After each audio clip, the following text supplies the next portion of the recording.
होली से एक दिन पहले सारे दुख और दर्द जला दे, नई खुशी और नई उमंग के साथ रंगों का पर्व मना ले।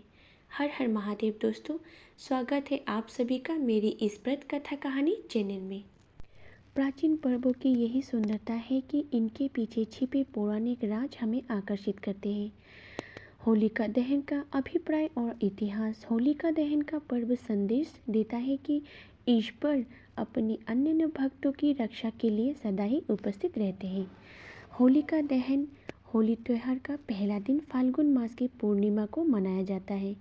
इसके अगले दिन रंगों से खेलने की परंपरा है। होली बुराई पर अच्छाई की विजय के उपलक्ष्य में मनाई जाती है। होलिका दहन के अगले दिन पूर्ण हर्षोल्लास के साथ रंग खेलने का विधान और अबीर गुलाल आदि एक दूसरे को लगाकर वे गले मिलकर इस पर्व को मनाया जाता है। भारत में मनाए जाने वाले सबसे शानदार त्योहारों में से एक है होली का त्यौहार। दीपावली की तरह ही इस त्यौहार को अच्छाई की बुराई पर जीत का त्यौहार माना जाता है। हिंदुओं के लिए ये पौराणिक महत्व भी है। इस त्यौहार को लेकर सबसे प्रचलित का प्रहलाद, होलिका और हिरण्यकश्यप की कहानी को लेकर है। लेकिन होली की केवल यही नहीं बल्कि और भी कई कहानियाँ प्रचलित हैं। वैष्णव परंपरा में होली को होलिका प्रहलाद की कहानी का सूत्र माना जाता है। होलिका दहन का नियम अनुसार फाल्गुन शुक्ल अष्टमी से फाल्गुन पूर्णिमा तक होलिका मनाया जाता है, जिसमें शुभ कार्य वर्जित रहते हैं। पूर्णिमा के दिन होलिका दहन किया जाता है। इसके लिए मुख्य 2 नियम हैं, आप ध्यान में ज़रूर रखें। पहला, उस दिन भद्रा ना हो। भद्रा का दूसरा नाम बिष्टिकरण भी है, जो कि 11 कारणों में से एक है। एक करण तिथि के आधे भाग के बराबर होते हैं। दूसरी बात, पूर्णिमा प्रदोष काल व्यापनी होनी चाहिए। सरल शब्द में कहें तो उस दिन सूर्यास्त के बाद ही 3 मुहूर्तों में पूर्णिमा तिथि होनी चाहिए। कहते हैं कि होली और होलिका दहन की तैयारी लोग 1 महीने पहले से ही शुरू कर देते हैं। होलिका दहन में पूजा करने से घर में सुख शांति समृद्धि आते हैं। संतान प्राप्ति के लिए महिलाएं इस दिन पूजा करती हैं। पूजा करने के लिए कांटेदार झाड़ियाँ लकड़ियाँ को इकट्ठा किया जाता है।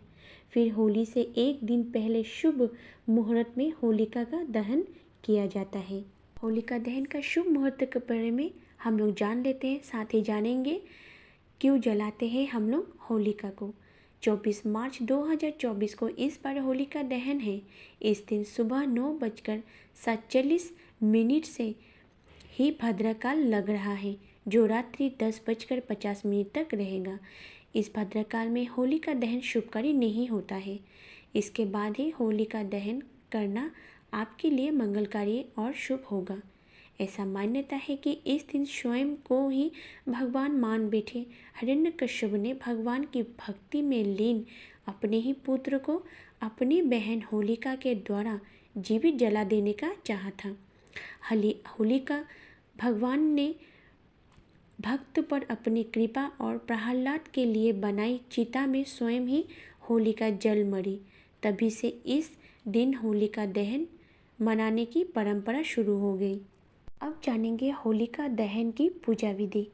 होली में अग्नि प्रज्वलित करने से पहले होलिका का पूजन करने का विधान है। इसके लिए जातक को होलिका का पूजा करते समय पूर्व या उत्तर की तरह मुख करके बैठना चाहिए। पूजा करने के लिए आप माला, फूल, कच्चा दूध, शुद्ध गुड़, रोली, गंध, पुष्प, साबुत हल्दी, मूंग, बतासे, गुलाल, नारियल, 5 प्रकार के अनाज में गेहूं की बलिया और साथ में 1 लोटा जल रखें। उसके बाद होलिका के चारों ओर परिक्रमा करनी चाहिए। अगले दिन होली की भस्म लाकर चांदी की डिबिया में रखना चाहिए। होलिका की पवित्र अग्नि में लोग जो कि बाल और शरीर पे लगाए गए सरसों के उपटन भी डालते हैं। ऐसा कहा जाता है कि ऐसा करने से घर में खुशियाँ आती है। होली का दहन भाद्र में कभी भी मनाया नहीं जाता है। होली के अगले दिन धुलेंडी का पर्व मातंग योग में मनाया जाता है। दिनों दिन क्रमश पर्व फाल्गुनी और उत्तरा फाल्गुनी नक्षत्र पर रहे हैं। स्थिर योग में आने के कारण होली को शुभ पर्व माना गया है। वीडियो अच्छा लगे तो प्लीज़ मेरी वीडियो को लाइक कीजिएगा। नए हैं तो चैनल को ज़रूर सब्सक्राइब कीजिएगा और कमेंट बॉक्स पे हर हर महादेव ज़रूर लिखिएगा।